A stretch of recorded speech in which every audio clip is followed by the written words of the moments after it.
Welcome back. So today I'm going to show you how I make pain aux raisins. So basically you start with your rolled out dough. So I've rolled this down to 4 millimeters thick. And what I'm going to do is I'm just going to get a rolling pin. And this leading edge here, I'm just going to roll that out, make it a little bit thinner so that I can stick the whole thing together. Sorry, I was interrupted by my duck. I have the door closed. Anyway, so here we have the pastry for the pain aux raisins. And what I'm going to do is you can either use a brush or I'm just going to spray with a little bit of water here. I'm just going to spray this edge here because I want it to stick pretty easily. So I'm going to take some creme pat that I made earlier. And I'm just going to spread the creme pat nice and evenly along the rectangle. So you can make as many or as few as you want, depending on the size of your recipe. The other thing I did was I prepared the sultanas yesterday. And what I did there was I just got the sultanas in the supermarket and I washed them. So when I say I washed them, I put them into a cauldron and I poured about 1 litre of warm water over them. I allowed the water to drain through the cauldron. And then I put them into a bowl, add a little bit of rum, just left them to soak overnight. So they juice up, they're nice and plump. And the idea behind that, having the fruit nice and moist, is that it won't take moisture from the surrounding pastry. So if you put dry raisins into your pastry, it's actually going to draw the moisture into the raisin itself and it's going to dry it out. The other thing is the eating quality improves immensely when you have raisins that are nice and plump and juicy. So I'm just going to sprinkle generously the sultanas over my pastry.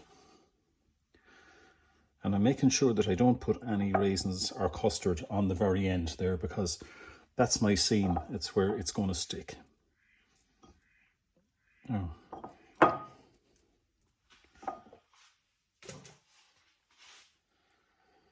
So important then to get a nice roll on the top. You need to roll it fairly tight. So I'm just going to pimp these a little bit. I'm going to add cherries. I'm going to add a roll of cherries.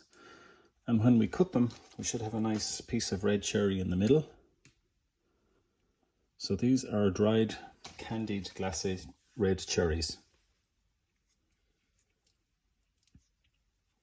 So you can see I'm just making a line.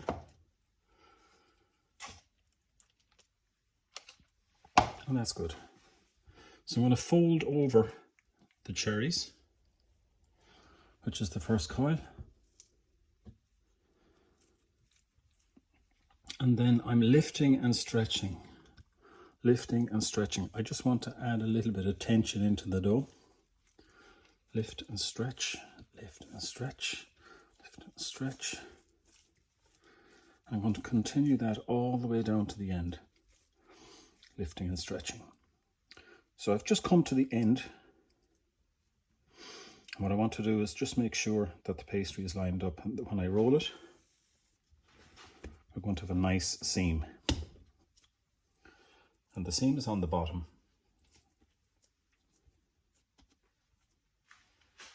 So then I'm going to take my pastry wheels and I'm just going to mark the pastry. So it's going to be about 1.5 centimeters wide.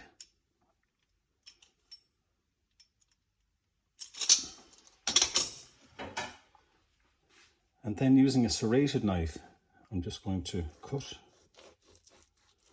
all the way through. So you get to see what it looks like inside. The cherry gives a nice appearance to it.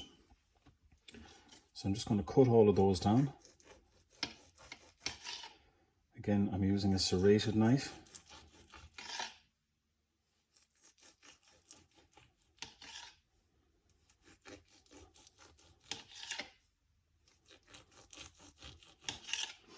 And by marking them, you get a nice even size.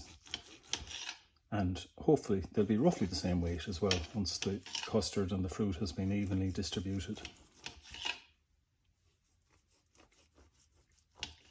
So we're nearly there, nearly at the end.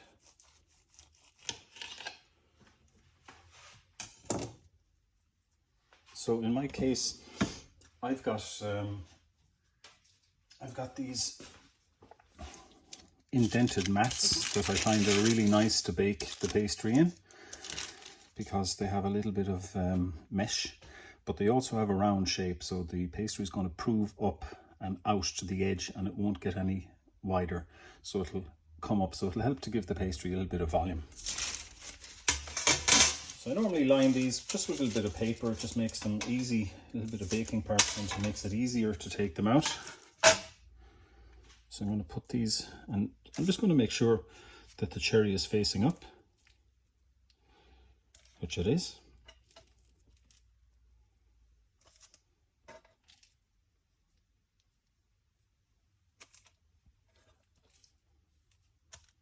So that's one tin. Second tin. Just put it here beside me, it'll be easier for you to see it. Again, I'm just presenting the cherry up. So just take a second or two to look and see where that cherry is.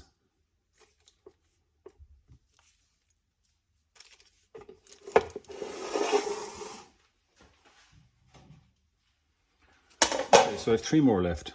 So the end piece, always turn it face down and nobody will know the difference.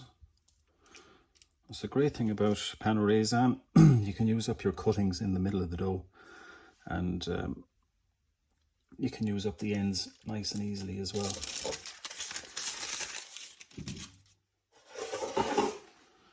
So here we go. These are the Pain Aux Raisins. My 3 trays are ready to go into the prover, so I'm going to proof them for about an hour and a half and check on them after that, and they could take up to 2 hours. The fact that they're a flat pastry as well is important. They're not like a croissant or a pain au raisin, or sorry, a pain au chocolat, where it's very high and there's a lot of coils. Here, the heat actually penetrates quite quickly, so proofing time is normally less.